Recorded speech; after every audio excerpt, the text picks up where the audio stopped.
আল্লাহু আল্লাহু সাহাবায়ে কেরাম কেবল সত্যের আদেশ করতেন, অসৎ কাজ থেকে মানুষকে নিষেধ করতেন। একটা এক্সাম্পল দিলে আপনারা বুঝতে পারবেন।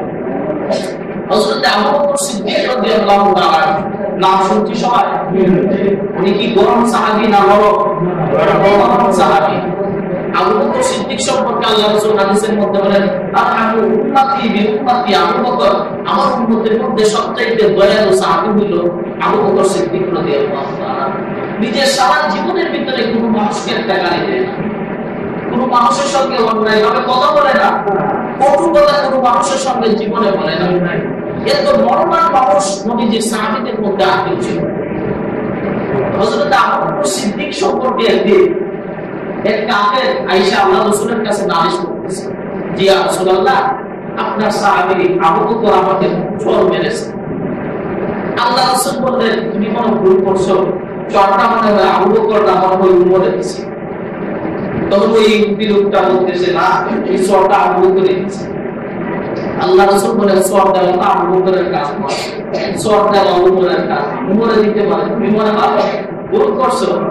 তখন ওই কাফের বলতেছে, না ইয়া রাসূলুল্লাহ, আমি আপনার সাহাবী আবু বকরকেও চিনি, উমরকেও চিনি, আজকে চড়টা আবু বকর দিয়েছে। সুবহানাল্লাহ বলতে আমি আপনার কাছে নালিশ করছি, আপনার সাহাবী বিচার করে দেন। বিচারটা কোথায় গেছে? ইসলামে আদালতে গেছে। সেখানে পক্ষপাতিত্ব হবে না, টাকা দিয়ে সেখানে বিচারককে কিনা যাবে না, সেখানে কিছু মাল হাতে দিয়া দিলেই বিচারের রায় হয়ে যাবে না। ইসলামী শরীয়তের বিধান আল্লাহ রাসূলের কাছে গিয়া বিচারটা পৌঁছে, সেখানে কারো পক্ষপাতিত্ব হবে না, যেটা সঠিক প্রায় সেদিকেই বিচার হবে। আল্লাহ রাসূল বললেন, যদি আবু বকর তোমাকে চড় দিয়া থাকে তাহলে আবু বকর আসল তার বিচার হবে। আল্লাহ রাসূল এই কথা বলার সঙ্গে সঙ্গে দেখেন আবু বকর এসে উপস্থিত হয়ে গেল। তখন আল্লাহ রাসূল বললেন, ইয়া আবু বকর, তুমি কি ওই লোকটাকে চড় দিয়েছো? আবু বকর বলেন, ইয়া রাসূলুল্লাহ, আরেকটা চড় দেওয়ার অনুমতি আপনি আমাকে দেন, আরেকটা চড় তাকে দিন। আল্লাহ রাসূল বললেন, এটা তো আমি বিশ্বাস করি নাই যে তুমি তাকে চড় দিয়েছো, কিন্তু আমার সামনে যখন তুমি বলছো যে আরেকটা চড় দেওয়ার পারমিশন আমাকে দেন, তাহলে তো বোঝা গেল আমাকে চড়টা তুমি তাকে দিয়েছো। তখন আবু বকর বললেন, জি ইয়া রাসূলুল্লাহ, এর চড়টা আমি তাকে দিয়েছি। তখন আল্লাহ রাসূল বললেন, কেন তুমি তাকে চড় দিলে? তখন আবু বকর বললেন, ইয়া রাসূলুল্লাহ, সে আমার সামনে আল্লাহকে গালি দিয়েছে। আউযুবিল্লাহ, সে বলছে যে তোমাদের আল্লাহ হইল ফকির আর আমরা হইলাম গরীব। যখন আল্লাহ তাআলা কোরআন শরীফের আয়াত নাযিল করে দিলেন যে তোমাদের মধ্যে কি আছে যে আল্লাহকে খরচ দিবা, ঋণ দিবা, অর্থাৎ কোন মানুষকে যদি কোন মানুষ বিপদে পড়লে তার কাছে যদি খরচ চায়, ঋণ চায়, দান চায়, তাহলে তোমরা কি আছো তাকে ঋণ দিয়ে, ধার দিয়ে তাকে সহযোগিতা করবা। যদি সহযোগিতা করো তাহলে ওই লোকটাকে দান দেও নাই, তোমরা ওই লোকটাকে সাহায্য করার কারণে মনে করো আমি আল্লাহকে তোমরা দান দিছো, আমি আল্লাহকে ঋণ দিছো। এত ধার দেওয়া এবং ঋণ দেওয়ার মধ্যে এত উত্তম প্রতিদান আল্লাহ তাআলা রেখে দিয়েছেন। আল্লাহ বলেন, কোন মানুষকে ঋণ দেওয়া মানে আমি আল্লাহকে ঋণ দেওয়া, তার প্রতিদান আমি আল্লাহ আসলে পাঠিয়ে দেব। তাহলে এই আয়াত যখন নাযিল হইল তখন ওই কাফের বলতেছে, দেখছো মুসলমানদের আল্লাহ কত গরীব হয়েছে, এখন আমাদের কাছ থেকে ধার চায়। নাউযুবিল্লাহ। তখন এই কথা আমার সামনে ওই কাফের বলতেছে যে তোমাদের আল্লাহ হইল গরীব আর আমরা হইলাম ধনী, এই জন্য আমি চড় মেরে দিয়েছি। তখন আল্লাহ রাসূলকে ওই সাথে কাফের তার তো ঈমান নাকি, রাসূলের সামনে কসম খায় বলছে, আল্লাহ তাআলার কসম আমি এই কথা বলি নাই। নাউযুবিল্লাহ। এই সমাজের মধ্যে কিছু মুনাফিক মানুষ আছে, সমাজে অন্যায় করার পরে যখন তার উপর দিয়া যখন বিচারকরা তাকে জিজ্ঞাসা করে, কয়েকজন মানুষ দেশের পঞ্চায়েতে যখন জিজ্ঞাসা করে কি অন্যায় করছিস কেন, তখন সে পাশ করে বলে, আল্লাহর কসম আমি এই ধরনের কথা বলি নাই। এই ধরনের বেঈমান বাটপার সমাজ আছে কিনা? সরকারের কথা চিন্তা করে না, শুধু চিন্তা করে কি আমি এখান থেকে বাঁচতে পারলেই চলে। একটা মিথ্যা কথা বলার কারণে তোমাকে কমপক্ষে ৭,০০০ বছর জাহান্নামের আগুনে জ্বলতে হবে, সেই চিন্তা তো তুমি করো নাই। এখান থেকে বাঁচার জন্য কাজ করে মিথ্যা কথা বলে দিলা। ওই কাফেরও ওই দিন রাসূলের সামনে বলে, লাত তুজার কসম আমি এই কথা বলি নাই। মানে আল্লাহ রাসূল আবু বকরকে বললেন, তুমি যে বলছো সে আল্লাহকে গালি দিয়েছে, তোমার সাক্ষী পেশ করো। সাক্ষী ছাড়া তো তোমার কথা গ্রহণযোগ্য হবে না। আবু বকর বললেন, ইয়া রাসূলুল্লাহ, আমার সামনে তো কোনো সাক্ষী ছিল না, শুধু সে ছিল আর আমি ছিলাম, সে গালি দিয়েছে আমি শুনছি, এখানে তো কোনো সাক্ষী নাই। আল্লাহ রাসূল বলেন, সাক্ষী যদি না থাকে তাহলে তোমার উপরেও আমি, তুমি তাকে একটু চড় মেরেছো, সেও তোমাকে তার সমপরিমাণে একটা চোট দিবে, সেটা ইসলামের বিধান। তোমার সাক্ষী নেই, তোমার কথা গ্রহণযোগ্য। যদি আজকে বর্তমান সমাজের কোন নেতৃবৃন্দ, কোন নেতা যদি আজকে বিচার করতো, আর দেখতো নিজের দলের লোকের নামে বিচার আসছে, তখন কত ধরনের পয়েন্ট কেলায় যে বিচারটাকে ঘুরাইয়া দিত, ঠিক কিনা? আল্লাহ রাসূল আবু বকরকে বললেন তোমার সাক্ষী নেই, সুতরাং তোমাকে চোখ খাইতেই হবে। আবু বকরের চোখ দিয়ে পানি পড়তেছে, আয় আল্লাহ তাআলা, আপনি তো ছিলেন, কোন মানুষ ছিল না, কিন্তু আপনি তো শুনছেন সে আপনাকে গালি দিছে কিনা। সুবহানাল্লাহ। আল্লাহ রাসূল আদেশ জারি করে দিলেন এত চোখ দেওয়ার জন্য। এমনি মুহূর্তে শোনা যায় জিবরাইল আলাইহিস সালামের আগমন। সুবহানাল্লাহ। ইয়ামনে শোনা যায় আকাশ থেকে জিবরাইল আলাইহিস সালামের আওয়াজ শোনা যায়। জিবরাইল এসে আল্লাহর নবীকে সালাম দিলেন, আসসালাতু ওয়াসসালামু আলাইকা ইয়া রাসূলুল্লাহ, আসসালাতু ওয়াসসালামু আলাইকা ইয়া হাবিবাল্লাহ। ওগো নবী, চর দেওয়ার আদেশ একটু বলে দেন।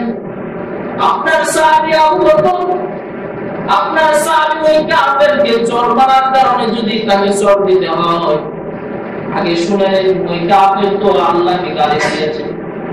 কোরআন শরীফের আয়াত নাযিল হয়ে গেছে, সে যে বলছে তোমাদের আল্লাহ গরীব ফকির, আমরা হইলাম ধনী। জিবরাইল আয়াত নাযিল হয়ে গেলেন, ইয়া রাসূলুল্লাহ, ইয়া হাবিবাল্লাহ, ওগো নবীজি, স্বয়ং আল্লাহ সাক্ষী দিতেছেন আপনার আবু বকর অন্যায় করে নাই, আপনার আবু বকরের সামনে সে আল্লাহকে গালি দিয়েছে, এই জন্য আবু বকর তাকে চর দিয়েছে। সুতরাং আপনি এমন রায় দিলেন না যে রায়ের কারণে আপনার সাহাবী আবু বকরের অসম্মানে হয়, বেইজ্জতি হয়, এমন রায় দিবেন না। এই আয়াত যখন নাযিল হয়ে গেল, তখন আল্লাহর নবী বিশ্ব নবী ওই কাফেরকে প্রশ্ন করলেন, কি রে কাফের, তুই না বললি আল্লাহকে গালি দিস নাই? এখন মুস্কি হাসি দিয়া বলে, আমি কি আর জানি কুরআনের আয়াত দিয়ে আমার বিরুদ্ধে নাযিল হবে?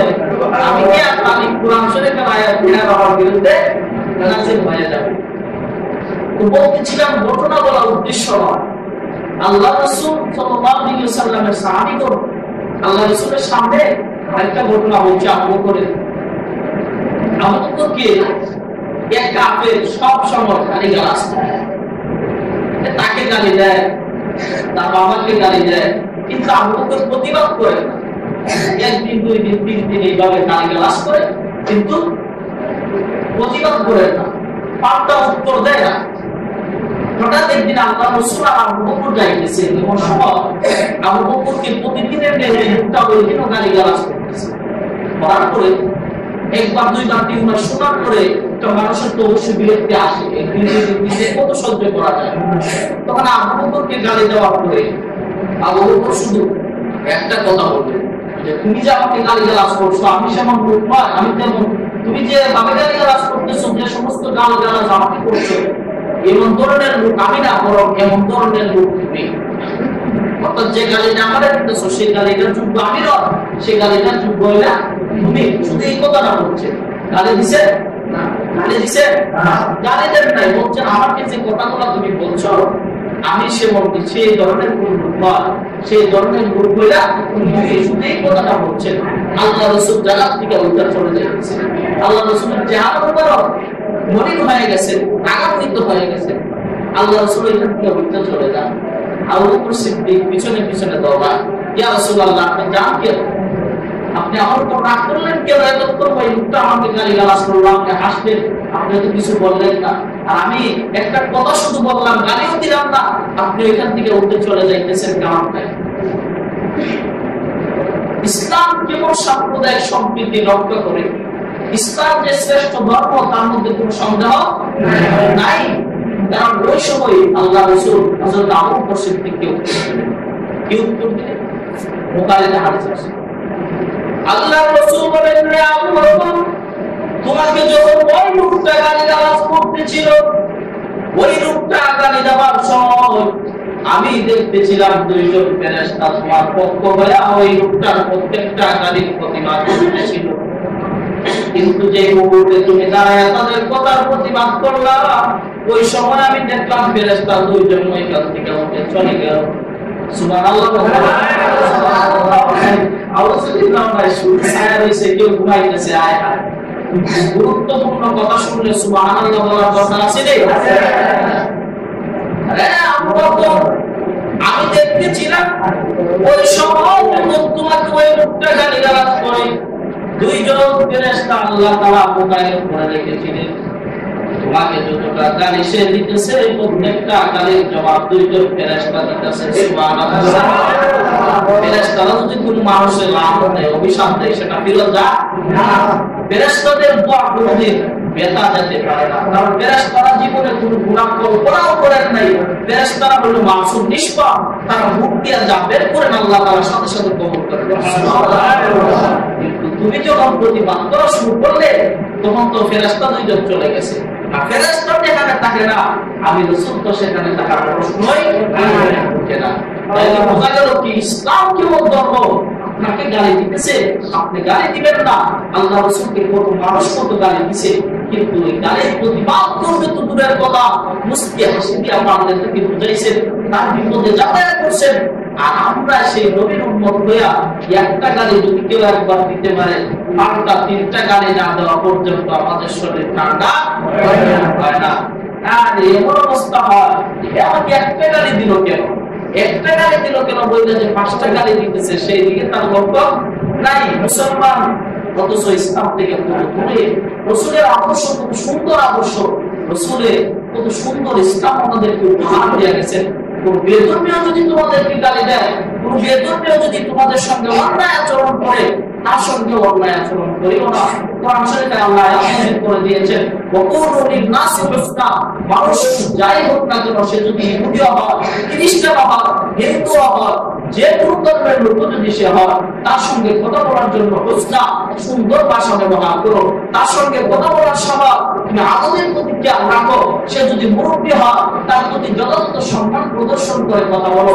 ইসলামের মতো এত সুন্দর ধর্ম হইতে পারে না বলতেছিলাম নবীর উম্মতদের মধ্যে থেকে আমরা শ্রেষ্ঠত্ব পাইলাম দুইটা কারণে একটা হলো সৎ কাজের আদেশ করার কারণে আর একটা হলো অসৎ কাজ থেকে নিষেধ করার কারণে তাহলে সৎ কাজের আদেশটা আমরা যদিও করতে পারি না কিন্তু সাহাবায়ে কেরাম ঠিকই করছেন কিনা করছেন আমরা তো শুধু সুযোগের অপেক্ষায় থাকি কত মানুষ আছে ভিতরে ভিতরে শত্রুতা পোষণ করে লালন করে যদি তারা একবার চান্স পায় যদি সুযোগ পাই জীবনে একবার এই যে আমার দাদারা বলে দাদার সঙ্গে সে অন্যায় করছিল এই প্রতিশোধটা নিয়ে মানুষ কত নিচে নেমে গেছে আজকে মানুষ মনে করে কেমন শত্রুতা মানুষ পোষণ করে তার বাপের আমলে অথবা তার দাদারা করে একটা অন্যায় বসে আরেকজন লোকে সে চিন্তা করে যে ওই যে আমার দাদার সঙ্গে খারাপ আচরণটা করছিল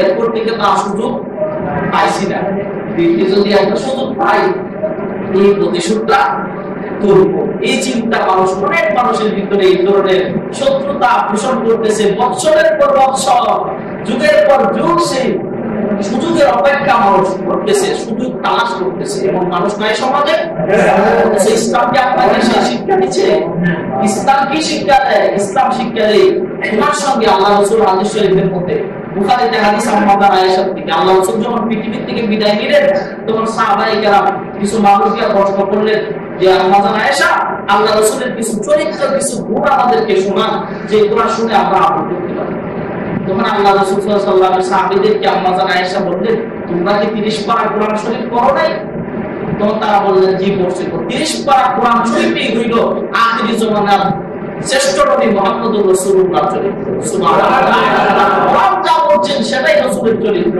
এরপরও কিছু চরিত্রের কথা আমি স্পেশাল ভাবে বলে দেই এক নম্বর হইল আল্লাহ রাসূলের চরিত্র ছিল যে মানুষটা তোমার সঙ্গে অন্যায় আচরণ করে তার সঙ্গে তুমি সৎ ব্যবহার করো যে মানুষটা তোমার সঙ্গে সম্পর্ক ছিন্ন করতে চায় তার সঙ্গে তুমি সম্পর্ক স্থাপন করার ব্যবস্থা করো যে মানুষটা তোমাকে আঘাত করে তাকে পাল্টা আঘাত না করে তাকে ক্ষমা করতে শিখো যে মানুষটা তোমার উপরে অন্যায় আচরণ করে তার উপর তুমি রহম করার চেষ্টা করো সেটাই হলো আখিরি জামানার নবী বিশ্ব নবীর চরিত্র সুবহানাল্লাহ কেমন আদর্শ আল্লাহ রাসূলের ছিল সাহাবায়ে কেরামের কেমন আদর্শ ছিল সাহাবায়ে কেরাম নিজের রাগে নিজের ক্রোধে কোনো কাজ করতেন না ইসলাম যেখানে নিষেধ করছে সেখানে আমি রাগ করার তো কিছু নেই। এর একটা এক্সাম্পল দিই, অন্যায়ের প্রতিবাদ কিভাবে করতে হয়। অন্যায় প্রতিবাদ শুধু আমি আরেকজনকে গিয়ে মানা করলাম, নিজের ভিতরে ফিট করলাম না, সেটা হবে না।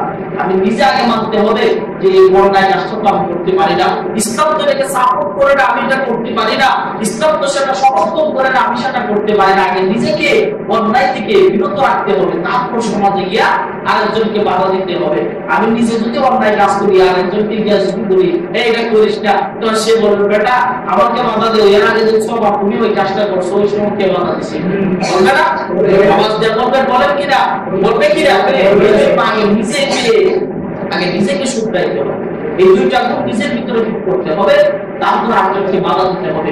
সংক্ষেপে বলছি, তাদের ঘটনা ওই সময় খন্দকের যুদ্ধ। খন্দকের যুদ্ধের সময়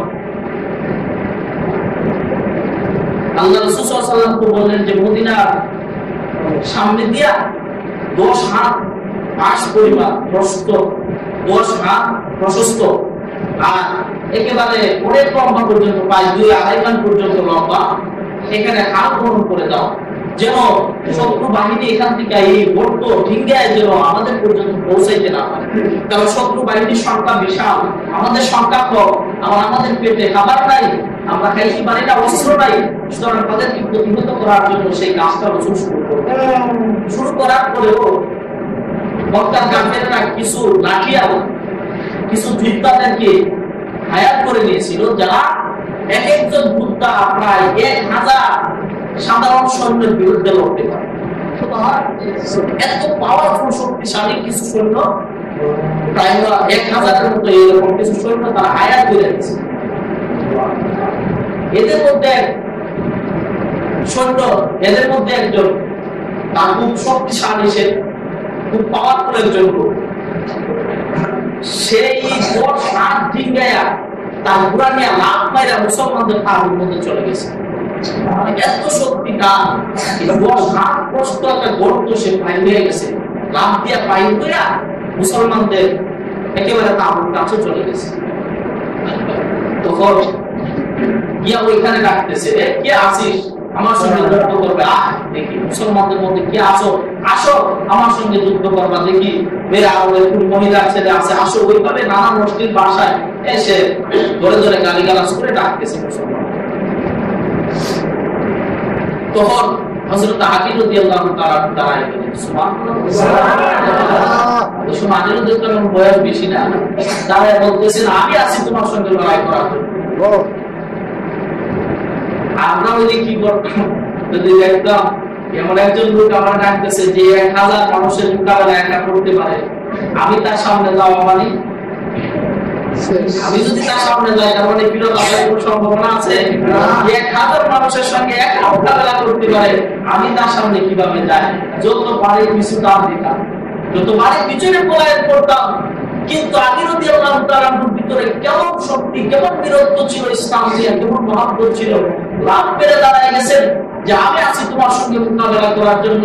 তোমার সে বলতেছে যে তুমি আসো বেটা, তো বাপ দাদার সঙ্গে তো আমার সম্পর্ক ভালো ছিল, আমি চাই না করে ভাইরা অযথা তাদের ব্রেনের কিছুটা তাদের সঙ্গে যে চলাফেরা করছি, বন্ধুত্ব মানুষ ছিল, এই সম্পর্কের ভিত্তিতে আমি চাই না তোমার সঙ্গে লড়াই করতে, তুমি বাদ দেওয়া ওটা আরেকজনকে বাড়াও। তখন সে বলতেছে ইসলামের জন্য তুমি মুসলমানদেরকে ডাকতেছো, সেখানে সম্পর্কের ভ্রাতৃত্ব স্থাপন করার চেষ্টা করলো না, সেখানে ইসলামের শত্রু তুমি আর আমি ইসলামের পক্ষে সৈনিক, সেখানে কে আমার বাতিজা, কে চাচা, কে কি সেটা দেখার কোনো সময় নেই, আমি তোমার সঙ্গে জিহাদ করার জন্য প্রস্তুত আছি। সে 2-3 বার বলছে যে তুমি দেখো আইসো না, তোমার সঙ্গে আমি লড়তে চাই না। কিন্তু আলী রাদিয়াল্লাহু তাআলা বারই বলছেন, আলী রাদিয়াল্লাহু তাআলা বললেন তুমি যুদ্ধের কাজের জন্য প্রস্তুতি গ্রহণ করো, আমি তোমার সঙ্গে লড়ার জন্য প্রস্তুত আছি। সুবহানাল্লাহ। তখন আলী রাদিয়াল্লাহু তাআলা আসতেন, আলী রাদিয়াল্লাহু তাআলা আয়েশা বললেন তুমি আগে আমাকে আক্রমণ করো, তুমি আগে আমাকে আক্রমণ করো। সে বলতেছে না তুমি আগে আমাকে আক্রমণ করো, কারণ আমি আক্রমণ করলে তো তুমি আর বাঁচতে পারবা না। সে বলতেছে সে বলতেছে আমি যদি আক্রমণ করি তাহলে তো তুমি আর বাঁচতে না, মরার আগে যুদ্ধই পারবো আমার সঙ্গে, আগে আক্রমণ করে দাও। আলী রাদিয়াল্লাহু আনহু ডাক দিলেন, রে কাফের, তুমি কি জানো না ইসলামের আইন কি তোমার জানা নাই? কোন মুসলমান অন্যায়ভাবে কারো উপর আক্রমণ করতে পারে না, কোন মুসলমান অন্যায়ভাবে কোন বেঈমান কেন, কোন কাফের কেন, নিম্ন স্তরের কোন মানুষের উপর আক্রমণ করতে পারে না। রে কাফের, যদি তুমি আমার উপর আগে আক্রমণ না করো, খোদার কসম করে বলি আমি একটা ফুলের টুকাও তোমাকে দিতে আমি রাজি নই, সুতরাং তুমি আগে আমাকে আক্রমণ করো। যুদ্ধের কঠিন পরিস্থিতিতে সময়ও ইসলামের আদেশ ভুলে নাই, আদর্শ ভুলে নাই। আমরা কিন্তু বলতাম তার সুযোগ একটা পাইছি, আগে দিয়ে প্রথম মালায় প্রায় নিজের উপর আক্রমণ যেন না হয়। কিন্তু আগে বললেন ইসলাম আমাদেরকে শিক্ষা দেয় নাই কোন মানুষের উপর আগে আক্রমণ করা, তুমি আগে আক্রমণ করো। আলী রাদিয়াল্লাহু আনহুর হাতে ডাল ছিল, ওই ডালটা মাথার উপরে ধরলেন আর ওই কাফের ওই ডালের উপর আঘাত করলো। ডালের উপর আঘাত করে করে ওই ডালটা ভেঙে গেল। ভেঙে আলী রাদিয়াল্লাহু আনহুর মাথার উপর পাগড়ি ছিল, ওই পাগড়িটা কেটে গেল। পাগড়িটা কেটে গিয়ে আলী রাদিয়াল্লাহু আনহুর একটা কান কেটে গেল। আলী রাদিয়াল্লাহু তাআলা আনহুর কান থেকে রক্ত বের হইতেছে। এমন সময় আলী বলেন, হে কাফের, এবার তুই প্রস্তুতি গ্রহণ কর, এবার আমি আলী তোর উপর আক্রমণ করব। সুবহানাল্লাহ। আলী কেমন রূপ, সাধারণ রূপ নয়, ওই আলী কেমন যোদ্ধা ছিল।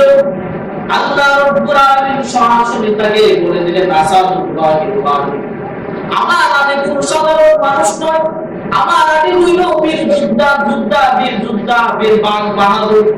যে কোন যুদ্ধের ময়দানে যদি আলী যায়, কোন কাফের বেঈমানের পরোয়া করে না। যত যুদ্ধে আল্লাহ রাসূল আলীর হাতে সেনাপতির দায়িত্ব দিয়েছিল, প্রত্যেকটা যুদ্ধে আলী রাদিয়াল্লাহু আনহু বীরত্বের সঙ্গে বিজয় লাভ করছিলেন।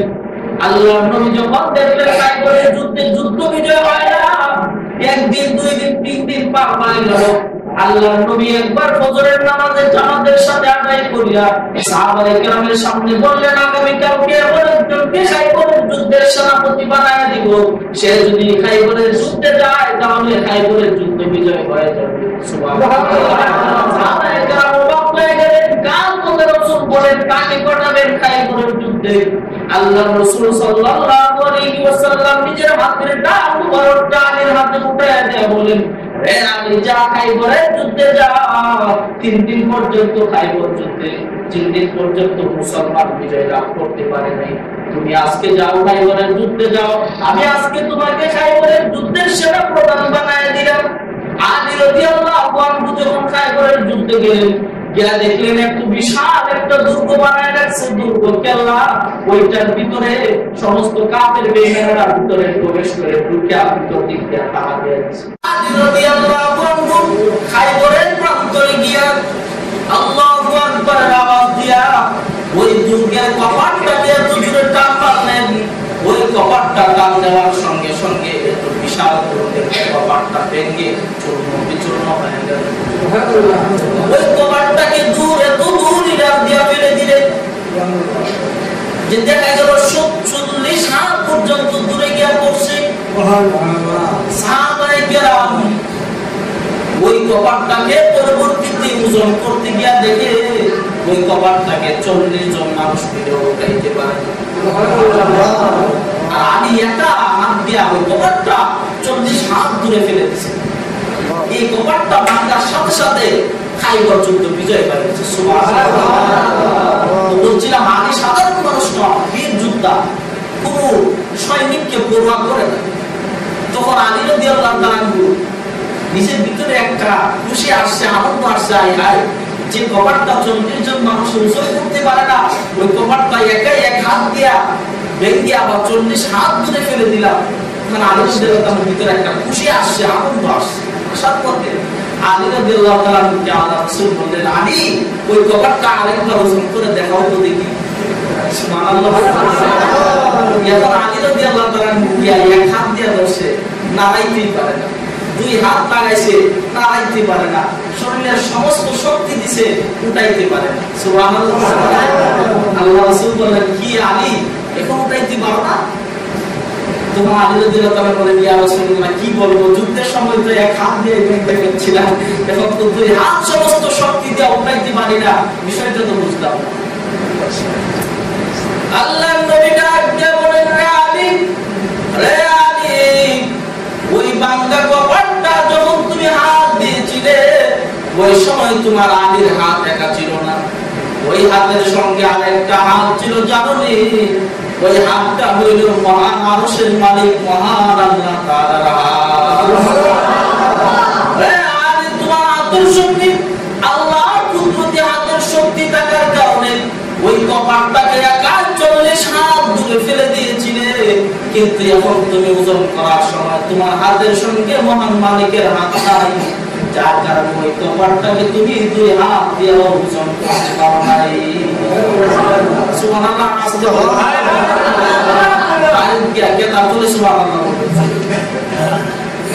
তো বলছিলাম আলী রাদিয়াল্লাহু তাআলা দুই লোকটাকে যখন খান খাইতে গেছে, তখন বললেন, এবার আমি আক্রমণ করি, তুমি প্রতিহত করো। সুবহানাল্লাহ।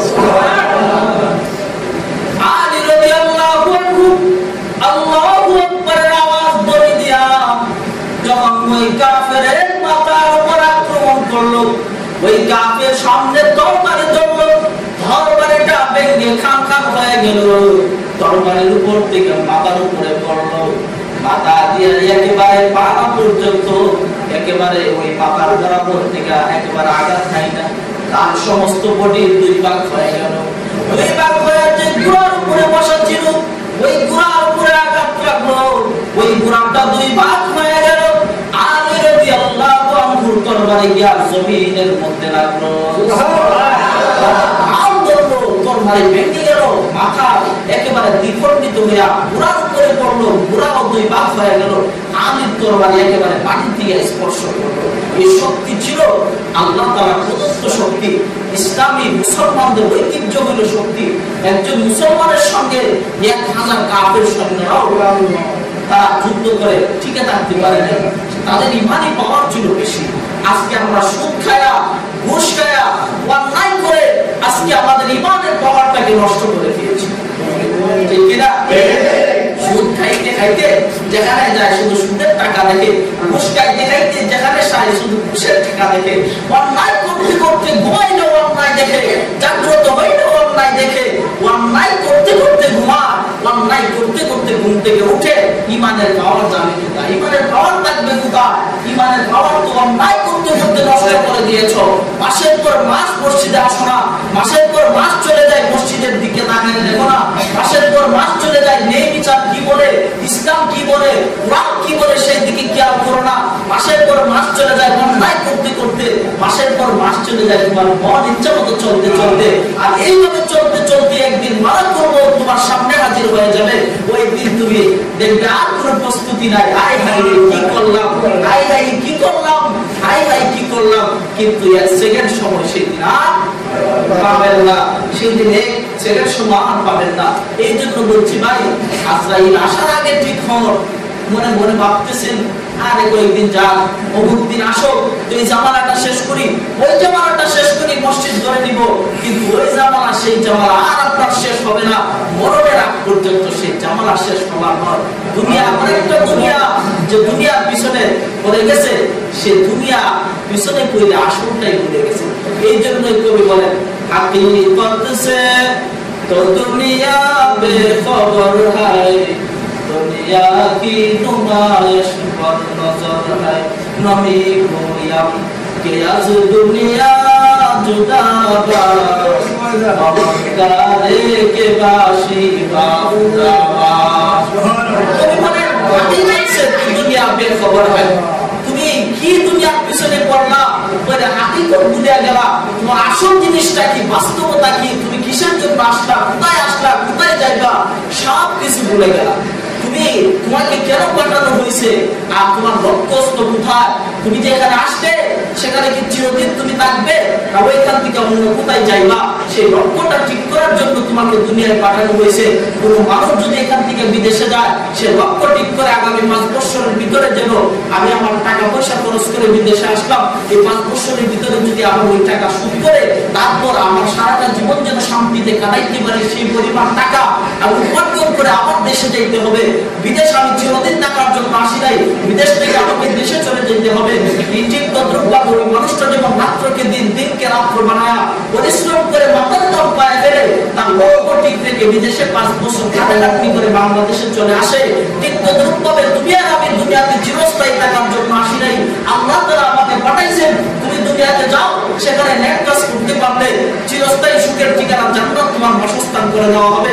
আর দুনিয়াতে গিয়ে যদি আমি আমার নাফরমানি করো, ওইখানে তোমাকে নাফরমানি করার কারণে পরকালে জাহান্নামের চিরস্থায়ী আযাব দিয়ে তোমাকে শাস্তি দেওয়া হবে। তুমি লক্ষ্য ঠিক করে আসো দুনিয়ার থেকে, তুমি কি জান্নাতে যাইতে চাও নাকি জাহান্নামে যাইতে চাও?